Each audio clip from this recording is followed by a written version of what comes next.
Joola is suing USA Pickleball for over $200 million over the Gen 3 bans. We already know from previous statements that Joola sent in Alpha Gen 3 paddles that were approved by USAP, and then also sent in the mass produced paddles for similarity testing that were also approved. We now know in May that it was discovered that these were the wrong paddles sent by Joola as an administrative mistake. However, there's some new information in the Joola lawsuit that shows that USAP actually started considering banning these paddles even before they were launched.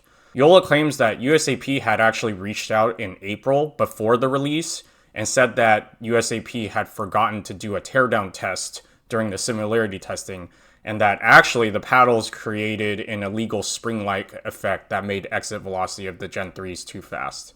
Joola claims that since this was clearly a mistake of the USAP, since they had 5 months to do this test but did not before they approved it, USAP needed a better reason to remove the approval, and therefore they used the administrative error by Joola as an excuse to formally ban the paddles in May.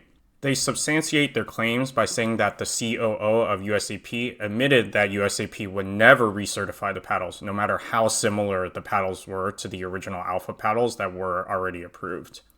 Joola also states that USAP didn't follow their own rules, where a previously approved paddle that is then disapproved will have an 18-month grace period, and this was not applied to the Gen 3 paddles. I'll link the full lawsuit in the description. I think if these allegations are true, it definitely makes USAP seem very shady and also trying to cover up their mistakes, and definitely lowers their reputation in the pickleball community.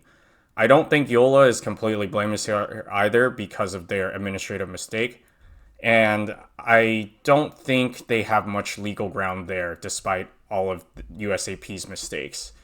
I think that USAP is an independent entity that can do what they want when it comes to banning and unbanning paddles. I am not a lawyer, however. Let me know in the comments what you think of this newest update.